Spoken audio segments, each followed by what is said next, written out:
नमस्ते दोस्तों। क्या आपने कभी ऐसी दोस्ती देखी है जहां एक गरीब लड़का और राजकुमार जीवन भर एक दूसरे पर भरोसा करते रहे, लेकिन एक दिन ऐसी घटना हुई जिसने सब कुछ बदल दिया।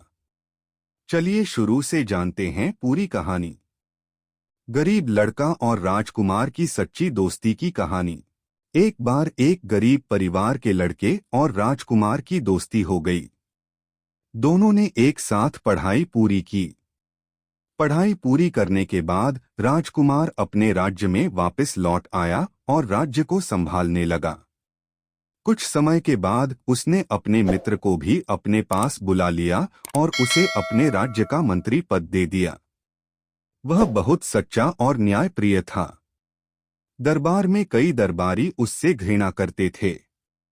एक दिन उन सभी ने योजना बनाई और उसके विरुद्ध राजा के कान भरने शुरू कर दिए। उन्होंने राजा को बताया कि आपके प्रिय मित्र ने प्रजा का बहुत सा धन हड़प कर अपने महल की एक कोठरी में छुपा कर रखा हुआ है। पहले तो राजा ने उनकी बात को अनसुना कर दिया, परंतु कई दरबारी के मुंह से यही बात सुनकर राजा को संदेह हो गया और उसने मंत्री को अपने पास बुलाकर उससे कहा कि तुम्हारी कोठरी में क्या रखा है, मैं देखना चाहता हूँ। राजा की बात सुनकर मंत्री ने कहा कि महाराज, क्या ये आवश्यक है? तो यह सुन राजा का संदेह और गहरा हो गया। उन्होंने अपनी आवाज ऊंची कर कहा, हाँ।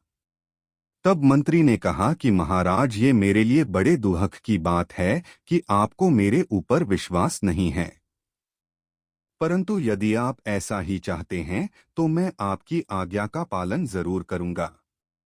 इतना कहकर मंत्री अपने महल की ओर चल दिया। उसके पीछे राजा और सभी दरबारी भी चल दिए। महल जाकर मंत्री ने कोठरी खोली तो उसमें एक संदूक रखा हुआ था। राजा के कहने पर उसने संदूक खोल दिया। राजा ने देखा कि संदूक में कुछ फटे पुराने कपड़े रखे हुए थे। उन्हें देखकर राजा हैरान हो गया और उससे पूछा कि ये क्या है। तब मंत्री ने जवाब दिया कि महाराज, ये मेरे पुराने कपड़े हैं जिन्हें मैं आपके साथ मित्रता होने से पहले पहनता था। राजा ने फिर से प्रश्न किया, परंतु तुमने इन्हें इस तरह क्यों रखा है? तब उसने जवाब दिया कि महाराज, मैं रोज इन्हें आकर देखता हूँ और अपनी पुरानी अवस्था को याद करता हूँ, जिससे कि मैं अपने पद पर रहकर कोई गलत काम नहीं कर पाऊं। मंत्री की बात सुनकर राजा को बहुत खुशी हुई और साथ में अपने किए का पछतावा भी हो गया। राजा ने उससे कहा, मित्र, मुझे क्षमा कर देना, मैं कुछ समय के लिए लोगों की बातों में आ गया था। तब मंत्री ने कहा कि महाराज, मैं आपका दिल से धन्यवाद करता हूँ, परंतु मेरी एक इच्छा है कि मैं अब इस मंत्री पद से मुक्ति चाहता हूँ, जिससे कि मैं अपना शेष जीवन सुख से अपने परिवार के साथ बिता सकूं। मित्र की बात सुनकर राजा को बहुत दुख हुआ और उसने उसे समझाने की कोशिश भी की, लेकिन वह नहीं रुका और अपना संदूक लेकर अपने गांव वापस लौट आया। दोस्तों, इस कहानी से हमें ये सीख मिलती है कि हमें कभी भी अपनी पुराने समय को नहीं भूलना चाहिए। अच्छे दिनों में भी हमें अपने पुराने बीते दिनों को याद रखना चाहिए। धन्यवाद।